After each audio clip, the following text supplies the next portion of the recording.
കുറച്ച് വൈകിയാണെങ്കിൽ ഈ ജാതി ജാതകം ഇതുമലക്കുള്ള അനാവശ്യമായ പിടിവാശികൾ ഒന്ന് ഒഴിവാക്കാൻ പറ്റുന്നു. ജാതി ഭ്രാന്ത് ഉള്ളിൻ്റെ ഉള്ളിലുണ്ടെങ്കിൽ അത് ചെറുതായി ഒന്ന് മാറ്റാൻ പറ്റുന്നു. എന്നാ അതിനൊക്കെ പരിഹാരമുണ്ട്. തൊട്ടുകൂടാത്തവർ തീണ്ടിക്കൂടാത്തവർ നെറ്റിയിൽപ്പെട്ടാലും കുറ്റമുള്ളവർ മാറ്റിയില്ലേ എന്ന് നമ്മൾ നശിച്ചുവോ? കെട്ടില്ലാത്തോ തമ്മിൽ ഉണ്ടാത്തോ അത് ഈ കെട്ടില്ലായ്മ മാത്രം ഇപ്പോൾ നിൽക്കുകയാണ്. ശ്രീനാരായണ ഗുരു എന്ത് ചെയ്തു? ചട്ടമ്പിസ്വാമി എന്ത് ചെയ്തു? അല്ലെ, മഹാത്മാ അയ്യങ്കാളി എന്ത് ചെയ്തു? മന്നത്വനാഥൻ എന്ത് ചെയ്തു? ആർ ശങ്കർ എന്ത് ചെയ്തു? ഇതൊക്കെ നമുക്കറിയാം. നമ്മൾ എന്ത് ചെയ്തു നമുക്കറിയാം. അവരിത്രയും മാറ്റങ്ങൾ നമുക്ക് ഉണ്ടാക്കി തന്നു. അടുത്ത തലമുറയ്ക്ക് എണ്ണി പറയാൻ നമ്മൾ എന്ത് മാറ്റം ഉണ്ടാക്കി? ഈ കെട്ടില്ലാത്തോ എന്ന അവസ്ഥ ഒന്ന് മാറ്റിയത് നമുക്ക് സംഘടനകൾ തന്നെ നേതൃത്വം കൊടുക്കുന്നു. ജാതി ബോധമൊക്കെ ആകാം, അതൊരിക്കലും ജാതി ഭ്രാന്താകാതെ. അങ്ങനെ മാത്രമേ ഹിന്ദു ഐക്യം സാധിക്കുള്ളൂ. ജാതി ചോദിക്കരുത്, പറയരുത് എന്നൊക്കെ പറഞ്ഞത് അല്ലേ പറഞ്ഞ ശ്രീനാരായണ ഗുരുദേവൻ പറഞ്ഞ കേരളത്തിൽ ഇപ്പോഴത്തെ അവസ്ഥ എന്താ? ആരും ജാതി ചോദിക്കാറുമില്ല, പറയാറുമില്ല. ഏറ്റവും ചുരുങ്ങിയത് തെക്കൻ കേരളത്തിലെങ്കിലും അതൊന്നും വിചാരിക്കരുത് കേട്ടോ.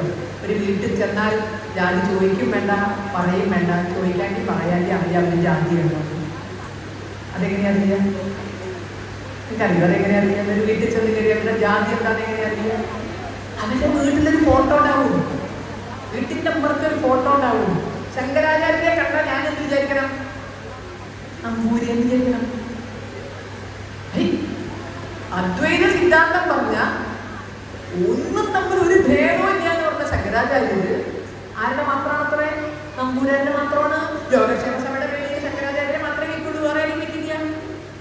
അവരുടെ വീടുകൾ ശങ്കരാചാര്യരെ മാത്രമേ കിട്ടുള്ളൂ. അപ്പൊ ശങ്കരാചാര്യൻ ഒരു കൂട്ടിൽ കൊണ്ടുവരും. ശ്രീനാരായണ ഗുരുവിന്റെ ഫോട്ടോ ഉണ്ടാക്കി വിചാരിക്കണം. ജാതി ചോദിക്കരുത്, പറയരുത്, ഒരു ജാതി ഒരു മതം ഒരു ദൈവം. പക്ഷെ ശ്രീനാരായണ ഗുരുവിന്റെ ഫോട്ടോ കണ്ടാൽ എന്ത് വിചാരിക്കണം? ഈഴവരല്ലാണ്ട് ആര് വെക്കാൻ ശ്രീനാരായണ ഗുരുവിനെ ഈഴവർ കൊണ്ടുവരിക. മന്നത്വനാഥന്റെ ഫോട്ടോ കണ്ടാൽ എന്ത് വിചാരിക്കണം? നായരല്ലാണ്ട് ആരാ മന്നത്തിനെ വിൽക്കുക? എവിടെ? വൈക്കം ക്ഷേത്ര നടയിൽ എല്ലാ ജാതി ഹിന്ദുക്കൾക്കും നടക്കാനുള്ള സ്വാതന്ത്ര്യത്തിന് വേണ്ടി കാൽനടയായി അല്ലെ വൈക്കം മുതൽ മഹാരാജാവിന്റെ തിരുസന്നിധി വരെ സവർണ ജാഥ നയിച്ച മന്നം ഒരു കൂട്ടരുടെ മാത്രമാണ്. നായന്മാർക്ക് മാത്രമേ ഫോട്ടോ വയ്ക്കാൻ പാടുള്ളൂ, ഒരാൾക്കും വയ്ക്കാൻ പാടില്ല.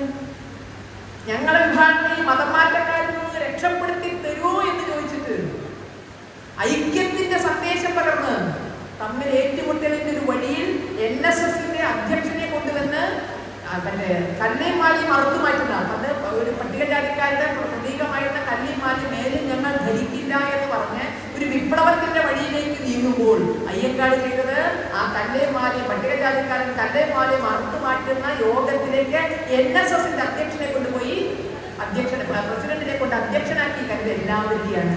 ആ അയ്യങ്കാളിയൻസ് മറ്റേ അംബേദ്കറേഴ്സ് അയ്യങ്കാളി പട ചിലരുടെ മാത്രമാണ്. ഇതിൽ നിന്നൊക്കെ ഒന്ന് മാറി കൃഷ്ണന്റെ ഓടക്കുഴൽ നാദം കേട്ടാൽ എങ്ങനെയാണോ സർവ്വ ജീവജാലങ്ങളും ഒറ്റ മനസ്സായി ഒരേപോലെ ആ ഓടക്കുഴൽ നാദം കേട്ട് നിൽക്കുന്നത്, ഇതുപോലെ ഒരു ഓങ്കാരം കേട്ടാൽ, ഒരു ഭാരത് മാതാ കി ജയ് കേട്ടാൽ അല്ലെ നമ്മളെല്ലാം ഒന്നെന്ന ഭാവത്തോടെ ഒപ്പം നീങ്ങാൻ നമുക്ക് സാധിച്ചാൽ ഈ എല്ലാ ആസുരിക ശക്തികൾക്കും മേലെയും കണ്ണൻ ഓടക്കുഴൽ വീതി അവിടെ ഉണ്ടാകും. ഒന്നിനും പരിഭ്രമിക്കേണ്ടവരല്ല നമ്മള്. എന്തുകൊണ്ടോ ശൗരി കണ്ടു നീരണിഞ്ഞു ധീരനായ ചെല്ലാമര കണ്ണനുണ്ടോ കരഞ്ഞിട്ടുള്ളൂ എന്നാണ് കവി പറഞ്ഞത്.